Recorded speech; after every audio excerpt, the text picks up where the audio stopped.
ওই যে অনেকে নিজেদের কেউ কেটে একটা মনে করে না ইউটিউবে রিভিউ করে, এই আমি রিভিউ করছি, আমার এই 2000 বা আমার কারোর 1 লাখ সাবস্ক্রাইবার আছে, তো এরা আমাকে দেখে হলে সিনেমা দেখতে যায়, আমার রিভিউ দেখে, ওইসব বেকার কথা। তারপরে এসে তুমি 3টে সিনেমার রিভিউ দিতে পারবে, তোমার রিভিউটা হনেস্ট কি করে হতে পারে? সাধারণ কমিউনিস্ট যারা কমিউনিজম যে একটা এলিট ক্লাস দর্শক আছে তাদের কাছে এটাই প্রচার হচ্ছে যে মুসলিম বিরোধী ছিলেন গোপাল পাঠক এবং শুধুমাত্র হিন্দুদের জন্য তিনি লড়াই করেছেন। সিনেমার মধ্যে এটা অবশ্যই দেখানো হচ্ছে যে সাধারণ যে মুসলিম জনতা ছিল তারা কিন্তু এটাতে ইনভলভ ছিল না। ধূমকেতুর কথাটা আমার কেন হাসি পেলো, যে ধূমকেতু রিলিজ করার আগেই রানা সরকার একটা জায়গায় কমেন্ট করে বলেছিল যে সিনেমাটা 30 কোটি টাকা বক্স অফিস কালেকশন করবে, আর সিনেমাটার এখন পর্যন্ত কালেকশন আজকে প্রবাবলি 13 নম্বর দিন, সিনেমাটার কালেকশন আজকে দেখলাম সকালে 22 কোটি সামথিং।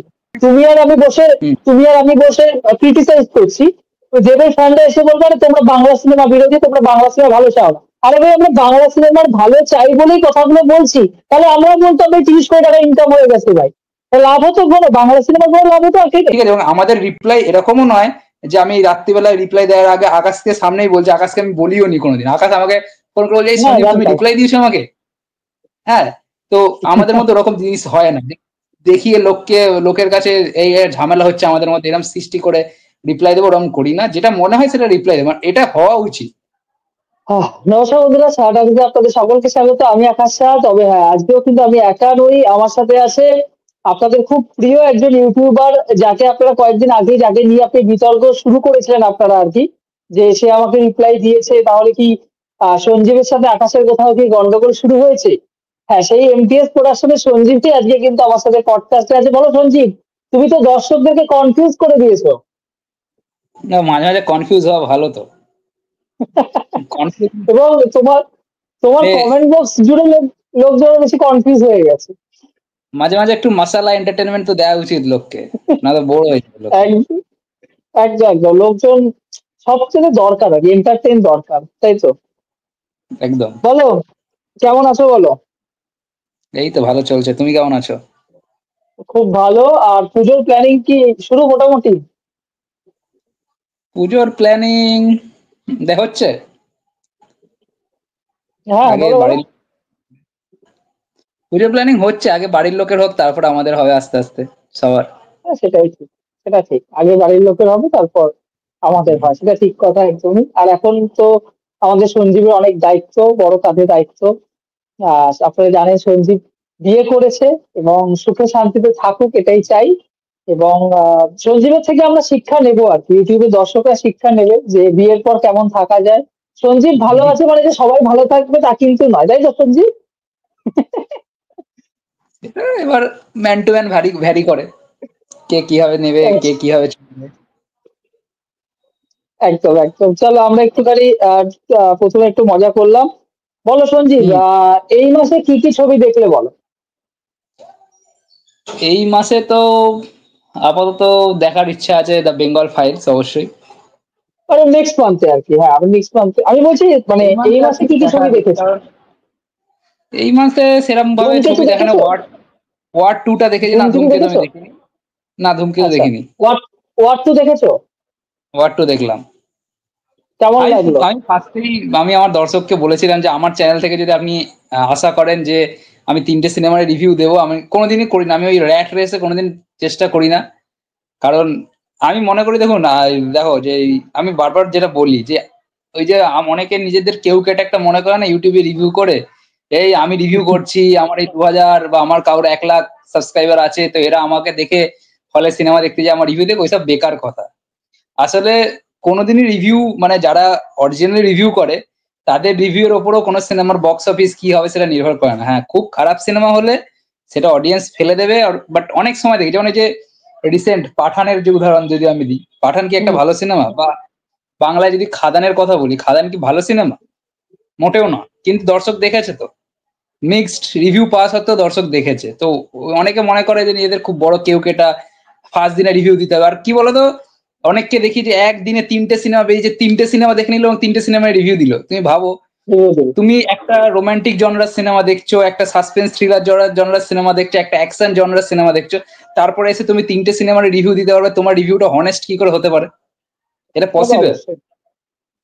হ্যাঁ, সঞ্জীব সঞ্জীব, এটা আমার মনে হয় তুমি তুমি ঠিক বলেছো, তোমার কথা আমি সহমত, কিন্তু এটাও তো ঠিক তুমি মানবে যে অনেক ছবি আছে যেগুলো তোমার মুখে মুখে রিভিউর মাধ্যমে কিন্তু দর্শক হলে যান দেখতে, এরকম ছবি হ্যাঁ কিন্তু সেটা রয়েছে, অনেক, উদাহরণ। হ্যাঁ সেটা তো দেখো সব কিছু জিনিসেরই একটা পজিটিভ নেগেটিভ দিক আছে। এটা কখনোই না যে শুধু ইউটিউব মুভি রিভিউ মানে নেগেটিভ, পজিটিভ দিক অবশ্যই আছে আমি অনেক আমি কিছু জিনিস ইউটিউবের কথা বলছি না, আমি ইউটিউব বলছি না, খবরের কাগজে রিভিউ দেখে লোকজন এখন, বা টিভিতে হয়তো প্রচার হচ্ছে ছবিটা নিয়ে। দেখো তো যেমন খবরের নার্সিং, কাগজে। তুমি নার্সিং বা ছবিটা বলো, প্রথমে খুব একটা কিন্তু চলে, তারপর যত সময় এগিয়েছে দর্শক কিন্তু দেখেছে ছবি, দেখছে ওই ছবিটা। হ্যাঁ এবার দেখো খবরের কাগজের রিভিউ তুমি যেটা বলছো হ্যাঁ অবশ্যই দেখে, কিন্তু সেটা কিন্তু মেনলি খবরের কাগজের রিভিউ যে কথাটা বলছো ওটা কিন্তু মেনলি এলিট ক্লাসের জন্য, বা যারা ফিল্ম এটা নিয়ে ঠিক। একটু চর্চা করে তাদের জন্য, কিন্তু এটা তোমাকে মানতে হবে। আম অডিয়েন্স মানে এই ধরো মানে যারা আমাদের রোজ খেটে খাওয়া মানুষ, তারা কি সত্যি ওই খবরের কাগজে অডিয়েন্স খবরের কাগজে রিভিউ দেখে দেয় সিনেমা দেখতে? সেটা কিন্তু নয়। ঠিক আছে, এবার হ্যাঁ তুমি যেটা একটা জিনিস বলতে পারো যে বর্তমানে এই যে আমাদের যে ইউটিউবের যে মুভি রিভিউ এর জিনিসটা শুরু হয়েছে লাস্ট 8-10 বছর ধরে, এটার একটা পজিটিভ দিক, এটা অনেক সিনেমা আছে যেগুলো হয়তো খুব ভালো সিনেমা, লো বাজেটে তৈরি হয়েছে একদম, বাট তারা সেরকম প্রোডাক্ট ইয়ে করতে পারেনি, সেই সব সিনেমাগুলোর এটা প্রমোশন নয়, হয়ে একদম যায়। একদম এটা একদম। হয়। এটা হয়, এটা হয়, একদম ঠিক। আচ্ছা, আমরা একদম মেন টপিকসে ঢুকবো, যেটা নিয়ে মেনলি আমাদের অনেকদিন ধরে চর্চা চলছে, এবং রিপ্লাই রিপ্লাই খেলাও হয়েছে, এবং দর্শক একটু কনফিউজ, দ্য বেঙ্গল ফাইলস। আমি একদম পরিষ্কার সঞ্জীবের কাছে প্রশ্ন রাখবো, দ্য বেঙ্গল ফাইলস এর টিজার রিলিজ করেছে এবং গতকাল একটা গানও রিলিজ করেছে, তোমার কেমন লাগবে? এবং প্রোপাগান্ডা এই শব্দটা কি তুমি এখনো অব্দি উচ্চারণ করবে, না সিনেমা দেখার পর উচ্চারণ করবে? দেখো প্রোপাগান্ডা আমি তো বারবার বলি যে বিবেক অগ্নিহোত্রীর সিনেমায় যদি আমাকে কেউ জিজ্ঞেস করে যে সিনেমা কি একদম প্রোপাগান্ডা লেস মানে প্রোপাগান্ডা নেই, আমি কখনোই স্বীকার করবো না। আর যদি বলে কি পুরো প্রোপাগান্ডা আছে, তাহলে সেটাও আমি কখনো স্বীকার করবো না। আমি বারবার বলি, তোমার সাথে আমার যখন কথা হয় আমি বলি যে সিনেমাতে 70% ট্রুথ আছে বাট 30% প্রোপাগান্ডা আছে। এবার তোমাকে বুঝতে হবে প্রোপাগান্ডা কি। ঠিক আছে, আমি তুমি যদি একটু আমাকে বলো আমি তোমাকে একটু বোঝাই। আমি তোমাকে বোঝাই না, মানে আমার দর্শক আমাদের দর্শকদের বোঝাই। দেখো একদম প্রোপাগান্ডা একদম যে বলো। সিনেমা, এই সিনেমার ট্রেন্ড শুরু হয়েছিল সেকেন্ড ওয়ার্ল্ড ওয়ারের সময় থেকে। ঠিক আছে, এই যে আমরা একটা আমাদের ফিল্ম জগতের একটা অত্যন্ত উল্লেখযোগ্য একটা সিনেমা, বক্স অফিস সফল এবং ক্রিটিক্যালিও বিভিন্ন অ্যাক্লেমড সিনেমা, সেটা হচ্ছে টাইটানিক। ঠিক আছে, একদম 1911 সালে। কিন্তু তুমি কি জানো টাইটানিক সিনেমা প্রথম কবে রিলিজ হয়? আমরা যেটা না। জানি প্রবাবলি ওই মানে জেমস ক্যামেরুন প্রবাবলি টাইটানিকের ডিরেক্টর ছিল হুম নাকি, হুম ওইটাই ওই টাইটানিকটা আমরা হুম জানি, হুম আমি যদি হুম। খুব ভুল না হই। কিন্তু 1940s এর এরাতে কিন্তু একবার টাইটানিক রিলিজ হয়েছিল, যেটাকে রিলিজ আচ্ছা। করেছিল হচ্ছে হিটলার এবং তার নাৎসি জার্মানি। ঠিক আছে, এটা আমেরিকার বিরুদ্ধে একটা প্রোপাগান্ডা মুভি ছিল। এবং তার পরবর্তীকালে আমেরিকা থেকে বহু প্রোপাগান্ডা সিনেমা রিলিজ হয়েছে জার্মানের এগেনস্টে, বহু, মানে তুমি কাউন্টলেস। এবং ইভেন রিসেন্ট টাইমেও যদি তোমাকে বলি, 2018 সালে একটা প্রোপাগান্ডা সিনেমা রিলিজ হয়েছিল যেটার নাম হচ্ছে ডেথ অফ আ নেশন, যেটা হুম, আব্রাহাম লিঙ্কনের সঙ্গে ডোনাল্ড ট্রাম্পের মানে ইয়ে করে, মানে দুজনে সেম সেম কাজ করছে, এরকম একটা প্রোপাগান্ডা তৈরি করার চেষ্টা করা হয়েছিল। তারপরে তোমার ফায়ার ইন ইউক্রেন বলে একটা সিনেমা তৈরি হয়েছিল, ইউক্রেনের যে রাশিয়ার হামলা হচ্ছে তার উপরে। ওই সিনেমাটা অস্কারে নমিনেট হয়েছে, বিভিন্ন ফিল্ম ফেস্টিভ্যালে, বড় বড় ফিল্ম ফেস্টিভ্যালে গেছে। ইউক্রেনের সব থেকে বড় যে অ্যাওয়ার্ড হয় ইউক্রেন ফিল্ম অ্যাওয়ার্ড বা এরকম কিছু একটা নাম, ওই অ্যাওয়ার্ডে নমিনেশন পেয়েছে ওই সিনেমাটা। ঠিক আছে, এবার কি হয়, এই যে এই সিনেমাটা যখন এই যে ইউক্রেনের যে সিনেমাটার কথা বলছি, এটা কিন্তু একটা প্রোপাগান্ডা সিনেমা। মানে এক পক্ষকে দেখানো হচ্ছে রাশিয়া কিভাবে ইউক্রেনের উপর হামলা করছে, রাশিয়ার দিকটা কিন্তু দেখানোই হয়নি। ঠিক আছে, তো ব্যাপারটা কি হচ্ছে, এই সিনেমাটা যখন আমাদের দেশে রিলিজ হচ্ছে, আমরা কিন্তু সিনেমাটা কখনো প্রোপাগান্ডা বলছি না, আমরা কি বলছি যে না এই সিনেমাটা তো ভালো সিনেমা, যা সত্যি সেটা দেখানো হচ্ছে। কিন্তু অপোজিট সাইডটা কিন্তু আমরা দেখছি না যে কি অপোজিট সাইডে কেন করছে, এই জিনিসটা কিন্তু কখনো তুলে ধরা হয়নি। কারণ কি, মানুষের ইমোশন হচ্ছে ইউক্রেনের মানুষদের সাথে। ঠিক আছে, আমাদের সাধারণ ভারতীয়দের ইমোশন কি ইউক্রেনের মানুষদের সাথে রয়েছে বেশিরভাগ, যে রাশিয়া ওদের ওপর হামলা করছে, সাধারণ মানুষের উপর হামলা করছে, আমরা প্রতিদিন খবরের কাগজে পড়ছি সেটা। কিন্তু রাশিয়ারও তো একটা দিক আছে, সেটা তো আমরা জানতে পারছি না, সেটা ভালো হোক খারাপ হোক, ওদের তো একটা দিক আছে। কেন ওরা হামলা করছে, কেন, কি কারণ? ঠিক আছে, কিন্তু সেই দিকটা কিন্তু দেখানো হয়নি। এই সিনেমাটা অস্কার পেয়েছে, এছাড়া আরো বহু সিনেমা আছে, ওই ফল অফ বার্লিন, তারপরে 21 এরকম অনেক সিনেমা, যেমন নাম সব মনে পড়ছে না। তো এরকম প্রচুর আমেরিকান সিনেমা আছে যেগুলো ভারতের রমেই চলেছে, এবং ভারতের মানুষ সেগুলোর সঙ্গে সহানুভূতিও পোষণ করেছে। রিসেন্টলি একটা সিনেমা বেরিয়েছিল দ্য অ্যাক্সিডেন্টাল প্রাইম মিনিস্টার, নাম শোনা যেত, হুম অনুপম হুম খেরে। হুম। হ্যাঁ, ঠিক একদম আছে, ওই একদম সিনেমাটা একদম। হিউজ ক্রিটিক্যালি অ্যাক্লেমড হয়েছিল সিনেমাটা। কিন্তু ওটাও কিন্তু একটা প্রোপাগান্ডা সিনেমা ছিল, ঠিক আছে? রাজীব গান্ধীর উপর ছিল, রাজীব গান্ধীর উপর ছিল। হ্যাঁ, রাজীব গান্ধীর উপর যে ছবিটা তো, না, মনমোহন সিং এর উপর যে ছবিটা ছিল, accidental Manmohan prime Singh, minister, sorry Manmohan Singh, Manmohan Singh, হ্যাঁ সরি। অভিনয় করেছিল।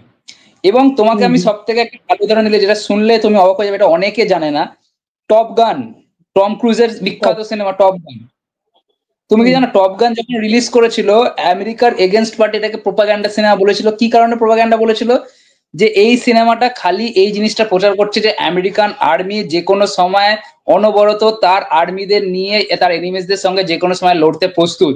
এই সিনেমাটা শান্তি বিরোধী, আমেরিকা যে একটা শান্তির দেশ, এই সিনেমাটা সেইটার বিরোধিতা করছে। এই জন্য এই সিনেমাটাকে প্রোপাগান্ডা ট্যাগ দেওয়া হয়েছিল। যারা আমার কথা বিশ্বাস করবে না তারা গুগলে গিয়ে দেখতে পারে, টপ গান সিনেমাটাকে প্রোপাগান্ডা সিনেমা হিসেবে ট্যাগ দেওয়া হয়েছে। তো প্রোপাগান্ডা এটাই, যখন তোমার কোনো একটা আইডিওলজি অন্যদের সঙ্গে ম্যাচ করে না, সেটাই হয়ে যায় প্রোপাগান্ডা, ঠিক আছে? এবার হ্যাঁ, তুমি যদি আমাকে বলো যে যে কোনো সিনেমায় কি এরকম হয় না যে এই সিনেমায় শুধুই এক পক্ষকে দেখানো হয়? এরকম হয়, যেমন দ্য কেরালা স্টোরি, বা দ্য বাস্তার স্টোরি। এই সিনেমাগুলো সত্যি প্রোপাগান্ডা, কারণ এই সিনেমাগুলোতে একদম উদ্দেশ্য প্রণীত ভাবেই জিনিস দেখানো হয়েছে এবং বহু ভুল জিনিস দেখানো হয়েছে। তুমি কেরালা স্টোরি দেখে থাকতে পারো, বহু ভুল জিনিস। কিন্তু আজকে যে বেঙ্গল ফাইল সিনেমাটা এখন আমরা দেখিনি, আমার কথা হচ্ছে এই জায়গায় বেঙ্গল ফাইলস আমরা দেখিনি। ট্রেলারে কেউ আমাকে একটা জায়গায় এমন ধরিয়ে দিক যে যেখানে বলা আছে যে এটা প্রোপাগান্ডা সিনেমা, যেখানে দেখানো হয়েছে এটা প্রোপাগান্ডা সিনেমা, আমি ভিডিও বানানো ছেড়ে দেবো, এত বড় কথা বললাম আজকে। এমন একটা জায়গা, এমন একটা ডায়লগ দেখিয়ে দিক। ইভেন আমি তো বলবো যে এই যে বাঙ্গালকে নিয়ে যে ডায়লগটা দেয়া হয়েছে যে Bengal is the power house of India, এরকম স্ট্রং ডায়লগ বলিউডের বা হিন্দি সিনেমা বা ভারতীয় সিনেমার ইতিহাসে আজ পর্যন্ত কোনোদিন বাংলাকে নিয়ে কোনো ডিরেক্টর উল্লেখ করেনি। এটা যে কেউ মানুক না মানুক, আমাকে একটা উদাহরণ দেখিয়ে দিক যে বাংলাকে নিয়ে এরকম ডায়লগ কেউ বলেছে। এবার দেখো, সঞ্জীবের কথা, সঞ্জীবের সাথে আমি একমত, কিন্তু এটা তুমি যেটা বললে যে প্রত্যেকটা ডিরেক্টর একটা ভিশন থাকে। ধরো আমি যদি আজকে ছবি বানাই, তাহলে আমার যে পলিটিক্যাল আইডিওলজি, আমি সেটাকে চেষ্টা করবো দর্শকের সামনে তুলে ধরার, এবং আমি যার বিরোধী, ধরো আমি কমিউনিস্টদের বিরোধী, আমি চেষ্টা করবো 34 বছরে কমিউনিস্টদের যে খারাপগুলো রয়েছে সেগুলো দর্শকদের সামনে ফুটিয়ে তুলতে, ঠিক আছে? এটা তো একটা ব্যাপার রয়েছে, এটা তুমি একদমই ঠিক বলেছো। এবং আমরা জানি যে কোনো ইতিহাসে কিন্তু প্রোপাগান্ডা ছাড়া হয় না, ঠিক আছে? ইতিহাসের মধ্যে প্রোপাগান্ডা রয়েছে। তার যে ঐতিহাসিক লিখছেন তার একটা ভীষণ পয়েন্ট অফ ভিশন রয়েছে। সে তো ভাই সেই সময় গিয়ে জাননি, সেই সময় গিয়ে দেখেননি কি হয়েছে কি হয়নি, অথচ তার পয়েন্ট অফ ভিশন আমরা বুঝতে পারছি। এখানে প্রোপাগান্ডা, তো প্রোপাগান্ডা ছাড়া সত্যি কিছু হয় না। তবে তুমি যেটা বললে, এখানে তোমার সাথে আমি ডিসএগ্রি করবো যে তুমি বলছো সিনেমার মধ্যে কোনো কিছু তুমি যদি দেখাতে পারে যে কেউ প্রোপাগান্ডা কিছু ছড়ানো হয়েছে বা ছড়ানো চেষ্টা করে, তাহলে তুমি বলছো যে তুমি বলবে তার বিরুদ্ধে। দেখো তুমি কি মনে করো গোপাল পাঠার যে চরিত্রটা, এই চরিত্রটার উপর ডিরেক্টর মেনলি ফোকাস করার চেষ্টা করেছেন, কিন্তু তার চরিত্রটার উপর খুব একটা আলোচনা হয়নি। কিন্তু তুমি বলো আমাকে যে গোপাল পাঠার যে ক্যারেক্টারটা, সেই ক্যারেক্টারটা কি একটা শেড, মানে একটা সাইডই কি ট্রেলারে দেখানো হচ্ছে না, মানে টিজারে দেখানো হচ্ছে না? তার ভালো, তার যে আরেকটা সাইড ছাড়া যে তার আরেকটা সাইড আছে, সেটাও কি একটু তুলে ধরা উচিত? তাহলে দর্শকের কাছে কি ছড়াবে? সাধারণ কমিউনিস্ট যারা, কমিউনিজম যে একটা এলিট ক্লাস দর্শক আছে, তাদের কাছে এটাই প্রচার হচ্ছে যে মুসলিম বিরোধী ছিলেন গোপাল পাঠক, এবং শুধুমাত্র হিন্দুদের জন্য তিনি লড়াই করেছেন। কিন্তু সেটা তো নয়, সেটা কি ক্লিয়ার করা দরকার ছিল না? আচ্ছা এবার আমি তোমাকে বলি, ট্রেলারের মধ্যে গোপাল পাঠার যে ডায়লগ গুলো আছে বা যে গানটা রিলিজ হয়েছে, ওই গানের মধ্যে একটা জায়গাতে এরকম মানে বলা আছে যে মুসলিম আমাদের মারছে বা আমরা মুসলিমকে মারবো। তুমি তো অবশ্যই গোপাল পাঠা সম্বন্ধে এর আগেও জেনেছো, আমরা লাস্ট 5-6 বছর বা 10 বছর গোপাল পাঠা সম্বন্ধে জেনেছি অনেকটা। তো তুমি একটা কথা বলো, একদম কোন রকম রাজনৈতিক চিন্তা ভাবনা ছেড়ে দাও, গোপাল পাঠা কিসের জন্য? গোপাল পাঠা কিন্তু এটাই বলা হয় যে ফার্স্ট অফ অল যেটা বলা হয় একদম এক লাইনে, যে গোপাল পাঠা ছিল 1946 এর সময় হিন্দুদের রক্ষাকর্তা। এটা মানো কি না মানো, এটা সত্যি কথা, ঠিক আছে? এবার এটা একটা ট্রেলার, এই ট্রেলারের মধ্যে দেখো, ট্রেলারের মধ্যে কিন্তু গোপাল পাঠা মেন ক্যারেক্টার নয়। ট্রেলারের মধ্যে মেন ব্যাপার হচ্ছে, ব্যাপারটা বোঝো, ট্রেলারের মধ্যে মেন ব্যাপারটা হচ্ছে 1946 রাইটস। অবশ্যই তার মধ্যে গোপাল পাঠা একটা important character, but he is not the main. এবার ট্রেলারের মধ্যে এই ডায়লগটা দেওয়ার কিন্তু কোনো দরকার নেই। ট্রেলারের মধ্যে কিন্তু এই ডায়লগটাও দেয় নেই যে গোপাল পাঠা কোনো জায়গায় বলছে যে আমরা মুসলিম বিরোধী। এটাও কিন্তু গোপাল পাঠা কি বলছে, জিত কন রা হে জিন্না, জিত কিসকি হো রহি है জিন্না কা। আর আমরা কি জানি 1946 রাইটস এর ডাক কে দিয়েছিল? জিন্না। কেন ডাক দিয়েছিল? পাকিস্তানের জন্য, ঠিক? তাহলে তুমি আমাকে বলো যে এইখানে গোপাল, এই যে আমি তোমার কথা বলছি না ছাড়ো, এই যে গোপাল পাঠার নাতি নাতনিদের এখন প্রচুর দরদ আসছে যে আমাদের ক্যারেক্টারটাকে, আমার দাদুর ক্যারেক্টারটাকে ইয়ে করে দেখানো হয়েছে, তুমি বলো এখানে কোন জায়গায় বলা হয়েছে যে গোপাল পাঠার ক্যারেক্টারটা মুসলিম বিরোধী বা কি দেখানো হয়েছে? আমরা সবসময়, হ্যাঁ তুমি যেটা বললে এটা আমিও মানছি, আমিও জানি এটা, আমি অনেক ইন্টারভিউ দেখেছি, অনেক গরিব তারা আজকে রিক্সা পুলার মুসলমান, তারা বলছে যে গোপাল পাঠা আমাকে সেফলি হাওড়া স্টেশনে পাঠিয়ে দিয়েছিল যাতে আমি প্রপারলি নিজের দেশে যেতে পারি, একদম একদম এবং তিনি আজকে একদম। গোপাল পাঠার এটা আমিও শুনেছি প্রচুর অবশ্য। প্রচুর মহিলা হ্যাঁ মুসলিমকে যদি এবার ঘরে, বলো যে হ্যাঁ, হিন্দুদের ঘরে পাঠিয়ে দিয়েছিল, হ্যাঁ, রক্ষার জন্য, হ্যাঁ। হ্যাঁ হ্যাঁ অবশ্যই। এবার আমি তোমাকে এই জিনিসটা তোমাকে বলছি, এই যে আজকে সবাই বলছে তো যে এই হ্যাঁ গোপাল পাঠাকে খেল মুসলিম বিরোধী করে দেখানো হয়েছে, আমি তোমাকে বলছি সিনেমার মধ্যে তুমি লিখে নাও এই গোপাল পাঠা যে মুসলিম বিরোধী ছিলেন না, এই জিনিসটা সিনেমার মধ্যে থাকবে, গ্যারেন্টি দিলে আমি থাকবে।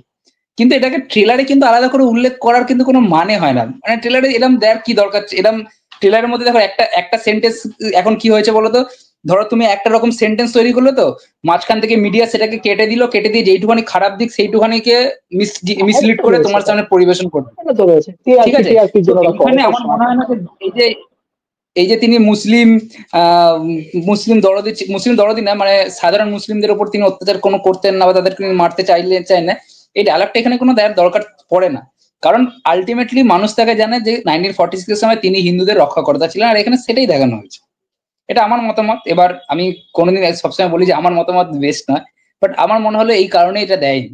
আর অবশ্যই এটা সিনেমাতে থাকবে যে তিনি কোনোদিন সাধারণ মুসলিমদের মারতে চান না, এটা আমি আমি মনে করি এটা থাকবে। এবার আমাদের মনে হয় যে সিনেমাটা যদি 2.5 ঘন্টা, এখনো তো আমরা ডিউরেশন জানতে পারিনি এখনো অব্দি, আজকে তিল নাও 29 তারিখ, এখনো সিনেমার ডিউরেশন আমরা জানি না, তো 2.5 ঘন্টা না এরপরেই আমি হয়তো আমি আমাদের I সিনেমার think ডিউরেশন। এটা তুমি, না এটা তুমি হয়তো খেয়াল করোনি, আমি যতদূর শুনেছি সিনেমাটা 3 ঘন্টা 12 মিনিটের সিনেমা, ঠিক আছে? যেটা তিন বিবেক ঘন্টা রঞ্জন বারো মিনিট অগ্নিহোত্রী আচ্ছা। তার, হ্যাঁ এটা তোমার এই যে কি বলে বলো না, আমার নামটা মনে পড়ছে না, উনি একজন বড় তরণ আদার্সের মতোই আরেকজন আছে, আমি নামটা মনে পড়ছে না এই মুহূর্তে, আচ্ছা ভুলে গেলাম আমি। আচ্ছা ওনাকে একটা আচ্ছা ইন্টারভিউতে উনি বলেছিলেন 3 ঘন্টা 12 মিনিটের সিনেমা, যেটা ইউএসএ তে প্রিমিয়ার হয়েছে, ওকে, মানে ইউএসএ প্রিমিয়ার আচ্ছা যে হয়েছিল আচ্ছা। সেখানে 3 ঘন্টা 12 মিনিটের সিনেমা ছিল। এবং এখন তো আমি যেটা শুনছি যে সেন্সরশিপ হয়ে গেছে, তার মানে কমার কোনো চান্স নেই, মোটামুটি ধরে সেন্সরশিপ নিতে এটা পারে তো তিন কাটেনি, ঘন্টা সেন্সরশিপ এটা তো কাটেনি, এবং এটা কি এডিটেড ছবি, এডিটেড ছবি? হ্যাঁ এডিটেড তো, অবশ্যই এডিটেড। এডিটেড, এবং তাহলে তো কাটছাট হয়নি যখন, তাহলে 3 ঘন্টা 10-12 মিনিট, তাহলে অনেক বড় ছবি। হ্যাঁ এবার এটাই দেখার অনেক প্রত্যেকটা বড়। মানে প্রত্যেকটা ক্যারেক্টারের শেড গুলোকে কিভাবে 3 ঘন্টার মধ্যে পরিচালক তুলে ধরতে পারেন প্রত্যেকটা ক্যারেক্টার, এবং সেখানে এবং মানে শুধু তো লড়াই নয়, শুধু তো লড়াই নয়, কারণ শুধু লড়াই দেখালে দর্শক একটা সময় পরে একপাক্ষিক হয়ে যাবে গোটা বিষয়টা। আমার মনে হয় ক্যারেক্টার গুলো শেড গুলো কিন্তু ধরা প্রয়োজন। এবং মিঠুন অবশ্যই চক্রবর্তী, আমি যেটাতে আসতাম সঞ্জীবের কাছে এবং দর্শকের কাছেও, মিঠুন চক্রবর্তীকে আমরা টিজারের একদম শেষ পার্টে, লাইক 4-5 সেকেন্ড মতো তাকে আমরা আহ, একটা বক্তব্য দিতে শুনছি যে কোন দেশে এখন রয়েছে আমরা, এরকম একটা সামথিং আর কি, এবং সে একটা ম্যাডম্যানের ক্যারেক্টার প্লে করছে, এবং তার ক্যারেক্টারটা সঞ্জীব জাস্ট যেটুকু আমরা দেখতে পাই জাস্ট আউটস্ট্যান্ডিং লাগছে দেখতে।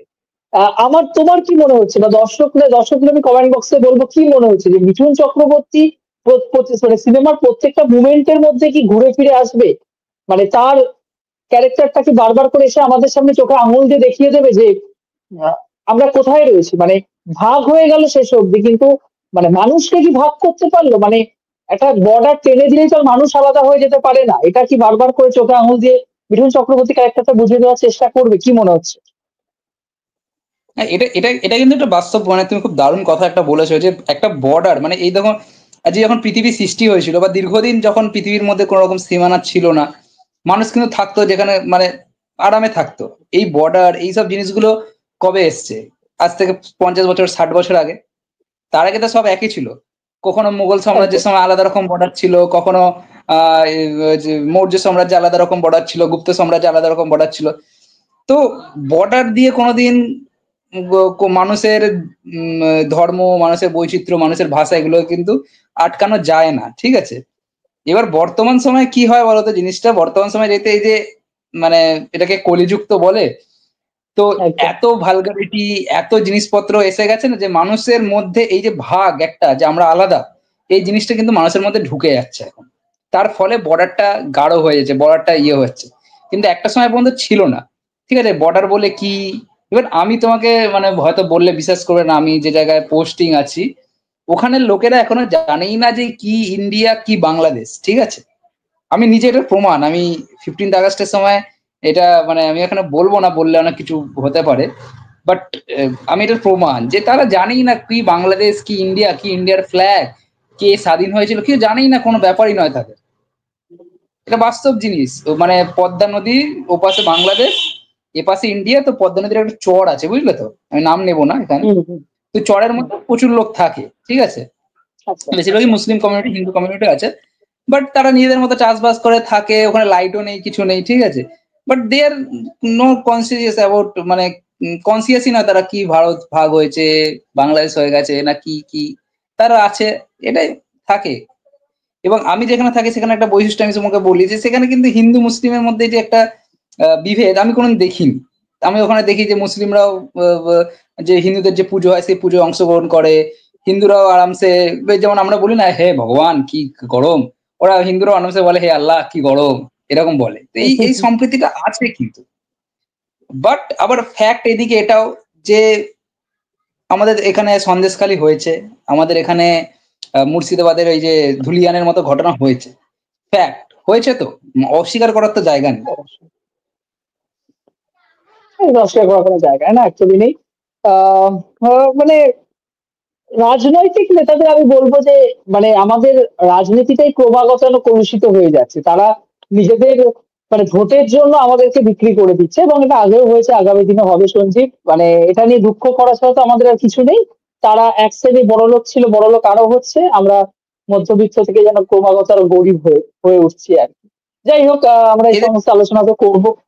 বলো বলো। না, একটা জিনিস আমি একটুখানি বলি, এই যে প্রোপাগ্যান্ডা, এই প্রোপাগ্যান্ডা ওয়ার্ডটা লাস্ট কয়েক বছর খুব উঠেছে। তুমি ভাবতে পারো ছাবার মতো একটা সিনেমাকে লোকে বলছে প্রোপাগ্যান্ডা সিনেমা। আমরা ছোটবেলা থেকে যারা মোটামুটি পড়াশোনা করেছি, আমরা প্রত্যেকে জানি কি ঔরঙ্গজেব অত্যাচারী ছিল, মারাঠা ঔরঙ্গজেব কত রকম ধরনের অত্যাচার করেছিল, কিন্তু আমরা প্রত্যেকে জানি। এটা কিন্তু আজকে নতুন কিছু নয়, তুমিও জানো আমিও জানি। কিন্তু আজকে যখন ছাবার মতো সিনেমাতে দেখানো হচ্ছে সেই জিনিসটাই, আজকে বলছে প্রোপাগ্যান্ডা প্রোপাগ্যান্ডা। তার মানে কি, এই যে মানে আমাদের অপোজিট কমিউনিটির মাথায় যে ঢুকিয়ে দেয়া যে প্রোপাগ্যান্ডা, এই যে এইটা মানে তারা কেন বলছে এটা প্রোপাগ্যান্ডা, কারণ তাদের মাথায় কেউ না কেউ তো ঢুকিয়ে দিচ্ছে যে এই যে সিনেমাটা করেছে দেখেছিস তো, এই সিনেমাটা করে কিন্তু তোদের ডিফেন্ড করার চেষ্টা করছে, তোদের ডিফিন করার চেষ্টা করছে, তোদের নিচু নামানোর চেষ্টা করছে, দেখাতে যায় যে তোরা কত নেই। এটা তো কেউ না কেউ ঢোকাচ্ছে, কারণ ছোটবেলা থেকে আমরা পড়ে আসছি যে ঔরঙ্গজেব অত্যাচারী ছিল। যে কোনো তুমি মানুষকে জিজ্ঞেস করে না, সে বলতে পারো ঔরঙ্গজেব অত্যাচারী ছিল। যারা কম পড়াশোনা করে তারাও বলতে পারে।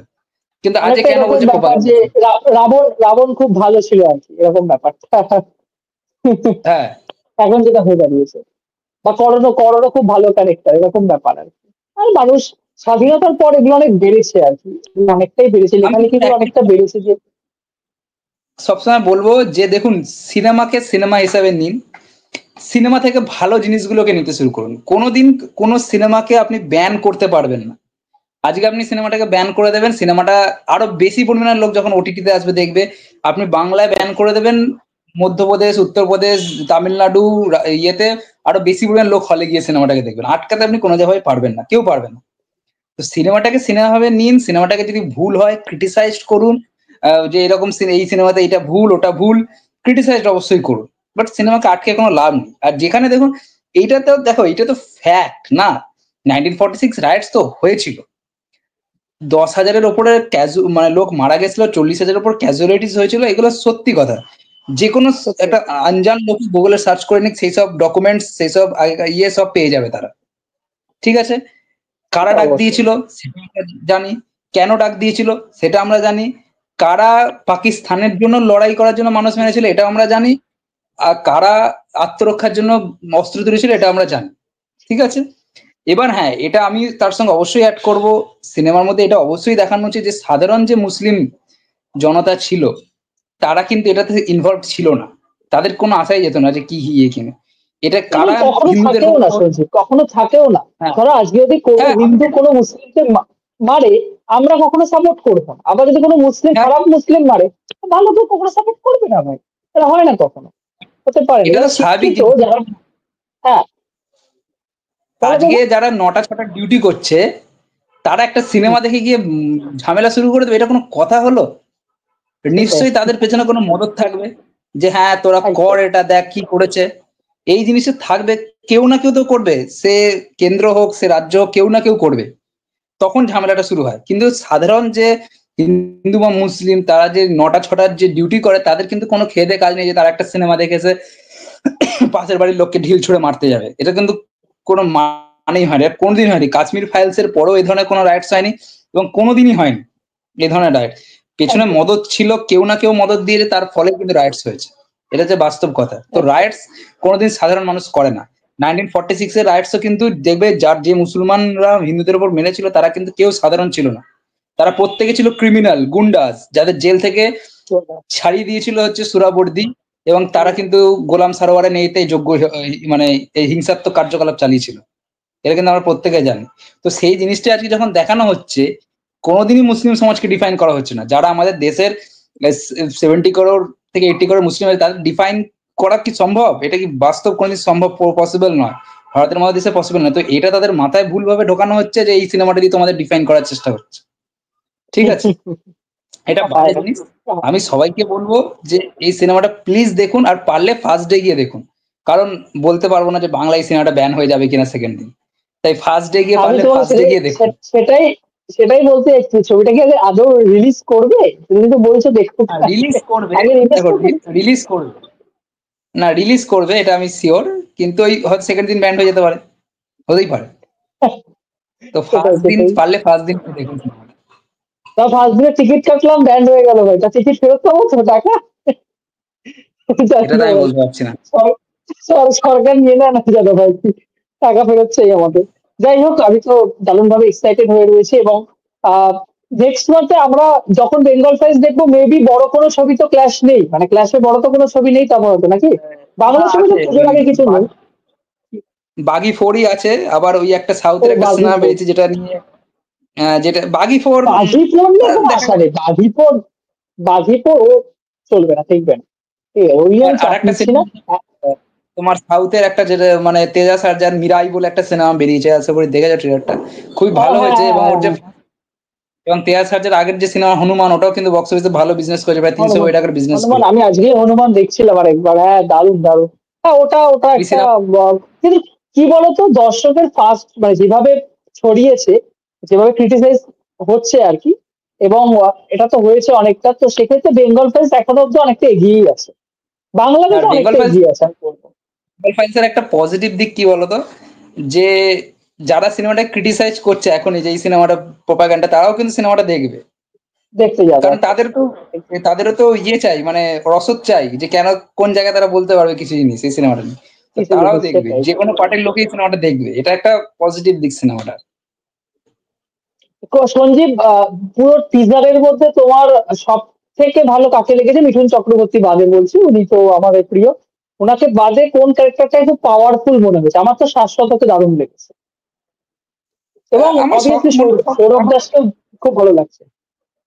সৌরভ, সব আমার, দেখো আমার আলাদা করে দেখো, বিবেক রঞ্জন অগ্নিহোত্রী এমন একজন ডিরেক্টর যিনি কিন্তু অ্যাক্টিং বের করতে পারেন। ঠিক আছে, অ্যাক্টিং বের করতে পারেন, কারণ আমি সব থেকে যেটা দেখেছি সেটা হচ্ছে তোমার নমশ্রী চক্রবর্তী, মানে মিঠুন দার ছোট ছেলে, ওখানে মেন লিড ভিলেনের করছে, গোলাম সারাওয়ারের ক্যারেক্টারটা প্লে করছে। তো হুম। ওর যদি তুমি ব্যাড বয় দেখে থাকো, এইখানে যে ব্যাড বয়। ক্যারেক্টারটা করছে, মানে টিজারের মধ্যে বা ট্রেলারের মধ্যেই কিন্তু ওই ডিফারেন্সটা বোঝা যাচ্ছে, ওর অ্যাক্টিং লেভেলে যে ডিফারেন্সটা সেটা কিন্তু বোঝা যাচ্ছে। ওর মধ্যে কিন্তু ওই যে সেই একটা হিংসা, এদের প্রতি, এদের মেরে ফেলবো, এদের আমি দেখতে পাই না দু চোখে, এই ব্যাপারটা কিন্তু চোখে মুখে রয়েছে। ঠিক আছে, তো এই এই যে গানটা বেরিয়েছে কিছুদিন মনে মনে, এই গানটাতে অনেকটা জায়গা পেয়েছে টিজারের থেকে বা ট্রেলারের থেকে। তো জায়গায় কিন্তু দেখতে ভালো লাগছে, ওর অভিনয়গুলো বা ডায়লগ যে থ্রোয়িং করে সেগুলো কিন্তু ভালো লাগছে। ঠিক আছে, তো অ্যাক্টিং উনি সবার থেকে বের করতে পারেন। ঠিক আছে, দর্শন কুমারেরও দেখবে কাশ্মীর ফাইলে যথেষ্ট ভালো অভিনয় করেছে, এখানেও ভালো দর্শন করছে। কুমার ভালো অভিনেতা, হ্যাঁ হ্যাঁ। আর শাশ্বত আমি তো ভাস্কর্যদের নিয়ে তো বলার পল্লবী কোনো পল্লবী জায়গা নেই। যোশীকে পল্লবী যোশী ক্যারেক্টারটা দেখে অবাক হয়ে গেছি, মানে হ্যাঁ, তাকে একটা বেশ ভালো ভালো একটা আর রোল অনুপম, দেওয়া আমার দেখো হয়েছে। অনুপম খেরের ক্যারেক্টারটা অবশ্যই ভালো লেগেছে, বাট আমি ওই যে মানে কি বলবো, যে অনুপম খেরের যে মানে ক্যারেক্টারাইজেশনটা যেভাবে ওকে ডেভেলপ করেছে, ওইটা আমার ভালো লাগেনি। গান্ধীজিকে আমরা যেরকম দেখিয়েছি যে গান্ধীজি অবকরা রোগা সোগা মানুষ ছিল, অনুপম খেরকে করে দিয়েছে কি একটা হেলদি, হাত ফাত মোটা, মাসেল ফাসেল রয়েছে। ওটা একটু আমার মনে হলো একটা যদি অন্য কাউকে দিয়ে করাতো বা অনুপম খেরকে একটু ট্রান্সফর্ম করাতো, তাহলে আমার মনে হচ্ছে বেটার হতো। তো ওই ক্যারেক্টারাইজেশন জিন্না ভালো লাগে। জিন্না জিন্না হ্যাঁ জিন্না অবশ্যই ভালো হবে, ওনার নামটা আমার মনে নেই, কি যেন নামটা আমার মনে পড়ছে না এই মুহূর্তে।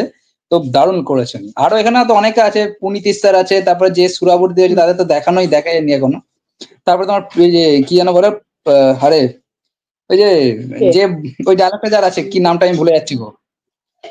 अरे কার ওই গো? যে डायलॉगটা बोलते थे, जिन्ना को अभी पाकिस्तान से दिल नहीं भरा इसलिए कोलकाता मांग रहा है, इसलिए डायरेक्ट एक्शन ये मना रहा है।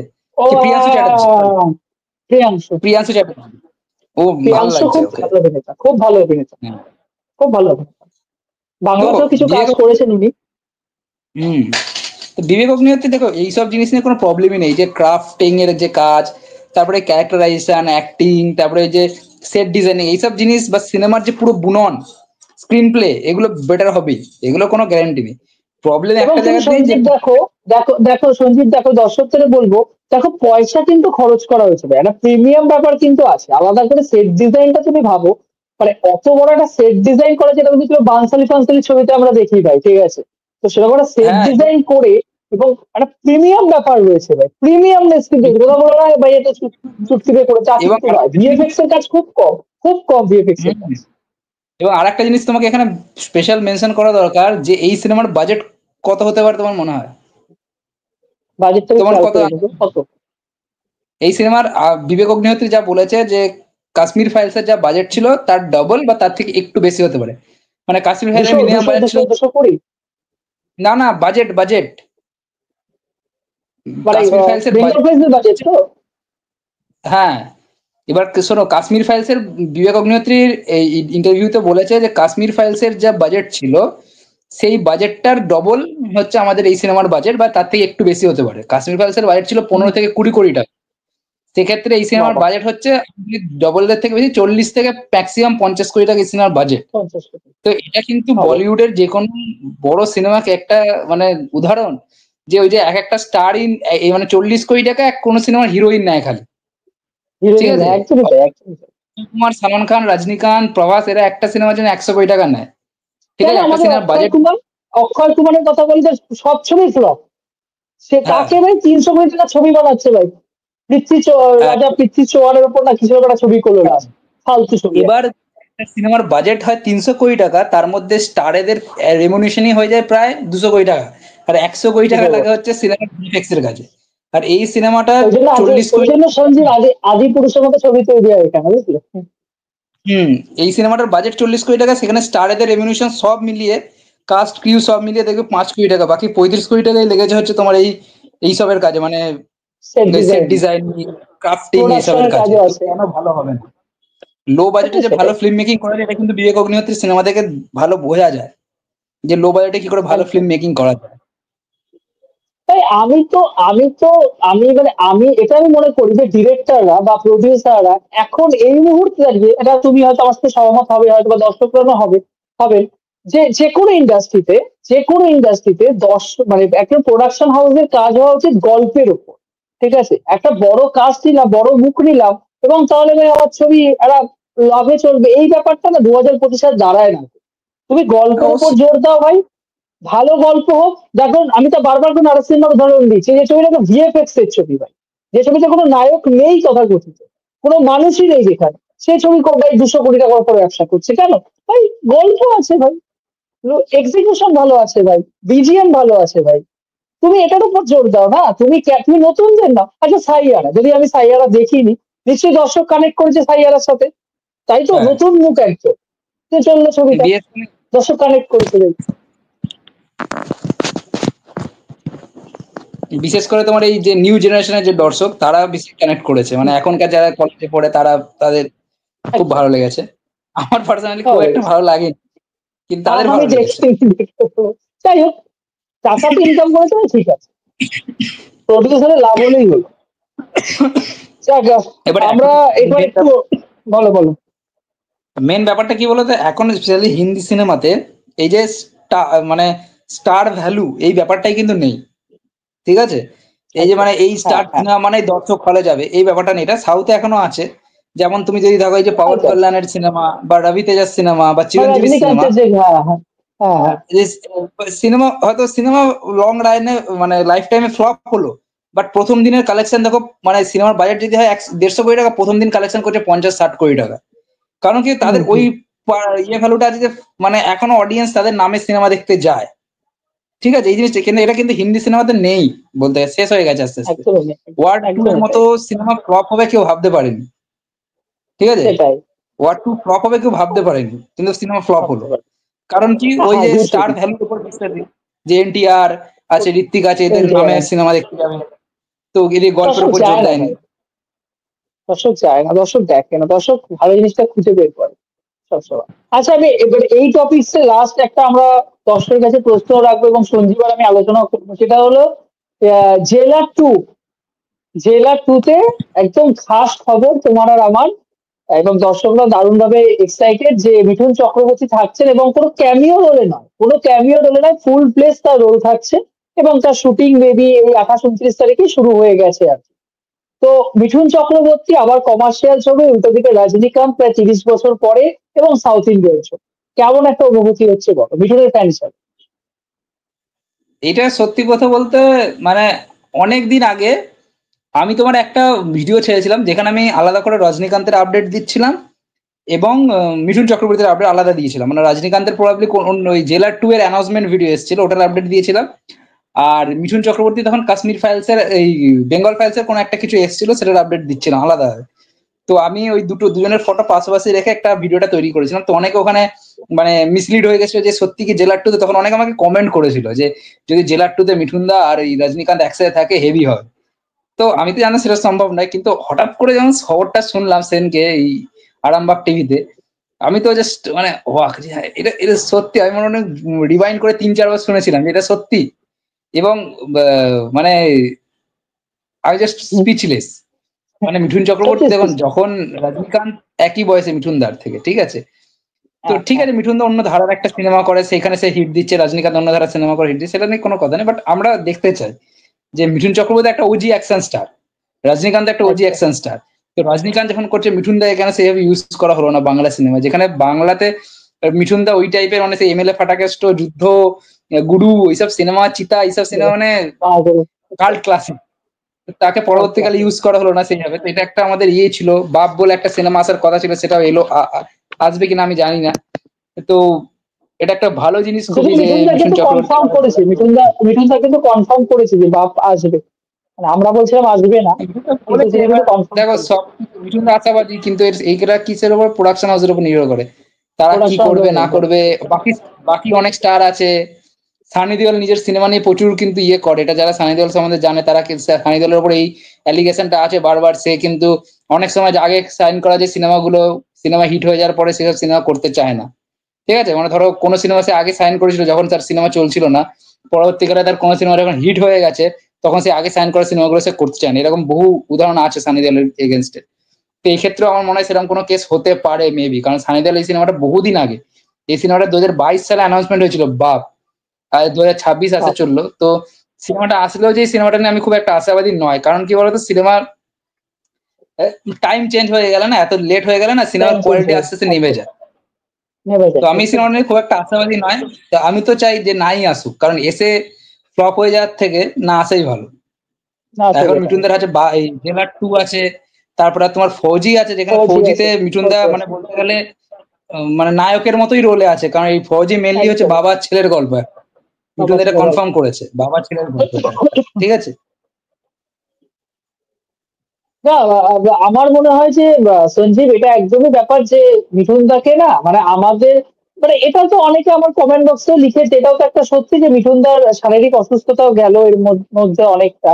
এবার তার হাতে চোটও তিনি পেলেন শ্রীলঙ্কা শ্রীমতী শুটিং এর আগে আগে।